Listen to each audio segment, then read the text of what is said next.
Dare to Hope. Notes from the Edge of the Narrative Matrix. At least 100,000 Australians, including WikiLeaks founder Julian Assange, marched for Gaza across the Sydney Harbour Bridge in the pouring rain at a demonstration on Sunday. It wasn't that long ago when I sincerely wondered if we'd ever see Assange's face again, let alone in public, let alone in Sydney, let alone heading up what had to be one of the largest pro-Palestine rallies ever held in Australia. Dare to be encouraged. The light is breaking through. The Western political media class is fuming with outrage about images of Israeli hostages who are severely emaciated, which just says so much about how dehumanized Palestinians are in Western society.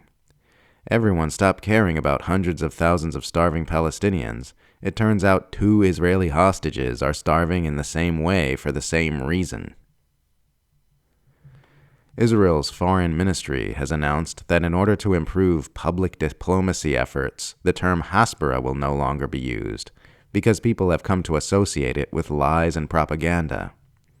The Times of Israel reports, long referred to as Hasbara, a term used to denote both public relations and propaganda that has been freighted with negative baggage in recent years, the ministry now brands its approach as Todah, which translates to awareness or consciousness, an apparent shift toward broader, more proactive messaging, end quote.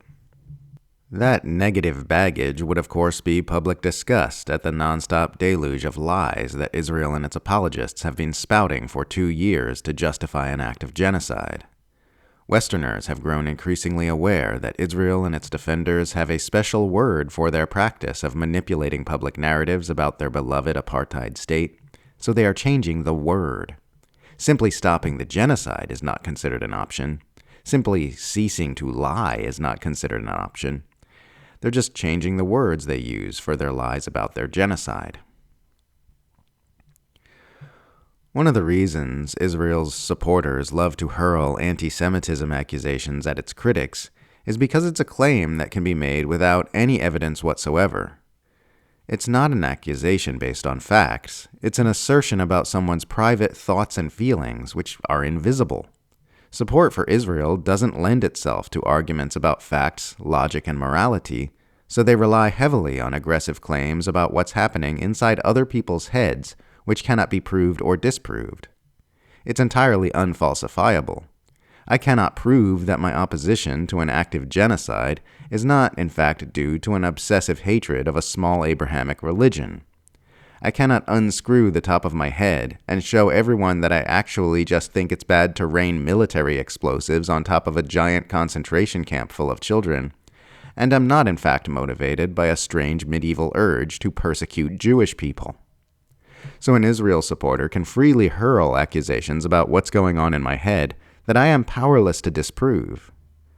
It's been a fairly effective weapon over the years. Campus protests have been stomped out, freedom of expression has been crushed, entire political campaigns have been killed dead, all because it's been normalized to make evidence-free claims about someone's private thoughts and feelings toward Jews if they suggest that Palestinians deserve human rights. A Harvard professor of Jewish studies named Shaul Magid recently shared the following anecdote. I once asked someone I casually know, an ardent Zionist, what could Israel do that would cause you not to support it? He was silent for a moment before looking at me and said, "Nothing." End quote.